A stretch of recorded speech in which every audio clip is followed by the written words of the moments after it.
everyone, it's Simon Keeling here, and thanks for watching weatherweb.net. This is your look ahead updated on Tuesday, the 13th of January. And in these videos, we take a look ahead for the next few days and weeks. An up-to-date forecast on the latest snow and ice situation is available on our fast forecast. And if you click on the link showing on the page at the moment, then you'll be able to view our very latest thoughts on that. Okay then, now things look as if they are going to be turning colder. We are getting winter knocking on the door. Still much uncertainty over how this develops and exactly what happens, but certainly this is winter putting a marker down saying, look folks, I'm just around the corner, and if the door opens, I'll be with you.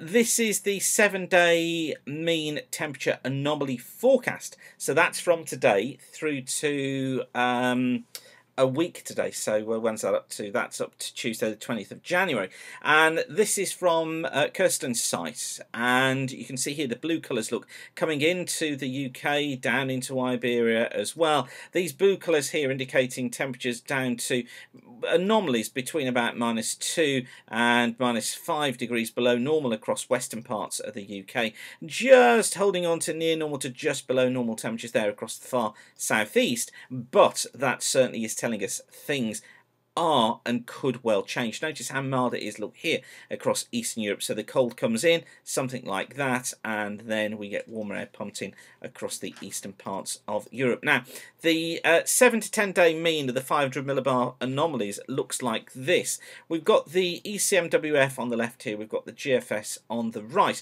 Now, the ECMWF has the ridge building look here in the Atlantic. What that's doing is knocking the flow into the northwest. It plunges cold air southwards and means that we can get the cut-off cold pool going across Europe, and it looks as if it's going to be in the Western Mediterranean, which is exactly where you'd expect it to be given that flow.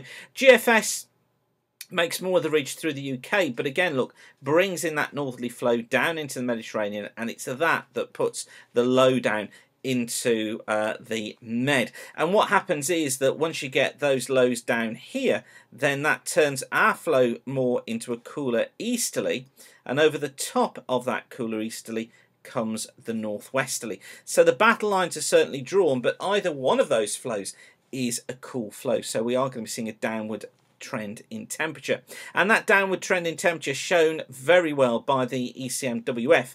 That's the 850 millibar temperatures. So we refer to 850 millibar temperatures. They're about 5,000 feet above the surface, and the reason that we use those is that they iron out the day-to-day uncertainties of temperature at surface levels, and it gives you a better idea of trend. So across the bottom here we've got the dates. So this is the ECMWF forecast through the next 10 days, and you can get this by going to the WeatherWeb website. Just click on charts and then click on ECMWF city temperatures. But you see here, look, this downward trend look in temperatures, bringing those temperatures down. Now, a -5 at 850 is when we say that precipitation at that sort of level falls as snow, or has a higher probability than about 50% as falling of snow, just as a rule of thumb. And you can see, look, it actually goes beyond that into the middle stages of next week. Those of you watching our long ranges will know that we've been saying now for, well, now on 5 or 6 weeks, that we thought that the final 3rd of January would be turning colder, and as of today that looks as if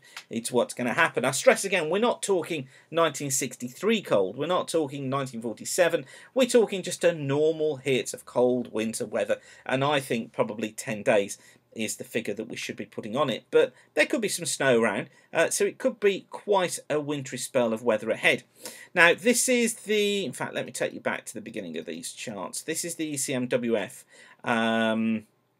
progression through things for the next 10 days. So this is the forecast for tonight, and look, there's the jet stream blowing straight through the UK. This is the little feature that we're watching bringing the storm system to us during the course of tomorrow, during the course of Wednesday. You notice that moves its way east. You can tell from the phone ringing there. Lots of people want to talk to us. Anyway, so there's the system coming through for Wednesday, and this is midnight Thursday. There's the area of low pressure, look, centred up towards the northwest of Scotland, midnight Wednesday into Thursday. Jet stream buckled around like so by then, bringing some milder conditions across the south, but mixed in with the cold air coming in from the north, we get heavy rain moving through associated with that. Some severe gales tied in with it as well, and severe gales again for Thursday, the low shifting its way eastwards, and then it opens the door to west and northwesterly winds, bringing in cooler air. And this is partly what I was showing you before. Look, this is the cold flow then developing, moving its way south. Look, already formed this cut-off low here across the Gulf of Genoa, and what we're going to find is that low trying to form up. The ECMWF, look, trying to get a cut-off feature here and here, but it's getting in a further injection of colder air coming in from the system off towards the west, and then into the early stages of next week. So this is Tuesday the 20th, look. The jet by then buckling through down here, so it's trying to send in cooler air down here, cuts off in here, look. We're on the cold side of the jet then. If that came true with low pressure like so, we would be looking at a snow situation widely across the UK. Now, I asked you to bear in mind this is very, very early days, but the ECMWF trying to pick up on that, and it keeps that situation going as well, look, through next Wednesday and into potentially the Thursday as well. So it's hinting, it's trying to hint at a hit of wintry weather. That's what we have to read into this, with north and northwesterly winds dominating, higher pressure starting to build in Scandinavia. Now, if this situation does come off, then it may be the game changer for winter. It may be what slips us into a colder period of weather. And if we just look at the GFS, this is the high-res GFS for the same periods. We're looking up here, look, with the dates and the times up in the top left-hand corner. So this is from the 6 o'clock run of the GFS. And in comes our system tomorrow, look, out towards the west. It blasts through the country. There are the area of severe gales running ahead of the cold front. There'll be some heavy rain tied in with that feature as well. It then gets eastwards, look. It then moves its way eastwards. We get storms on the southern side of the low. So this is Thursday afternoon. Look, it's within that area there. Southern Scotland, Northern Ireland, Northern England that we've got to be most concerned. 70, I think, to possibly even 80 mile an hour gusts of wind within that area. Now, there'll be many running around saying a terrifying storm structure. It's not. It's a normal, severe winter storm. You know, it's what you expect to see. It is mid-January after all. And then, look, that clears through. And in come the north to northwesterlies, as the ECMWF suggested. But the difference between the GFS and the ECMWF is that then the GFS, look, tries to get this northerly, getting down into the Mediterranean. There's the cut-off low at the surface. Here's our ridge building out towards the west. That's a cold, cold pattern going into the start of next week. And then, look, that build of pressure to the west prevents lower pressure, which tries to get in these troughs cutting through from the west, prevents it getting too far eastwards, and it puts another one of these cut-off lows, look, down towards the south. And that means that temperatures out towards the east, out here, are allowed to sort of cool off. Well, actually, it's in that section there, are allowed to cool off, which tends to build the ridge, or allow the ridge to build further. It allows the dynamics to get going in the atmosphere to be able to change the pattern. And then through the middle of next week, it tries to bring in a northeasterly, not too sure about this, tries to build the high in, look, keeps the cold east to northeasterly going. Eventually, yes, it tries to get a bit of a milder southeasterly into play, but I think what we have to take from that, I mean, it's right at the end of the run, look, that it tries to do that around Monday the 16th. I think what we've got to say is that both the ECMWF, the GFS and others are seeing this cooler hit of weather. I still think it's going to be around a 10-day hit.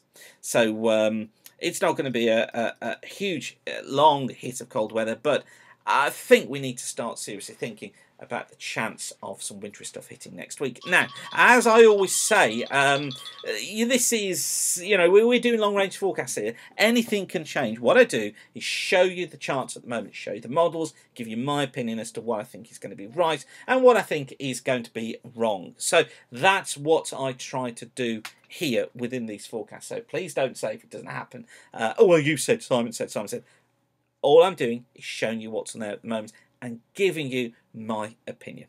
Okay, I will leave you with that for now, but whatever you're doing, thanks again for watching weatherweb.net. We'll keep you up to date with the wintry weather throughout, so please do tell your friends about us. But for now, whatever you're doing, have a great day, thanks for watching, and keep the sun shining. Bye for now.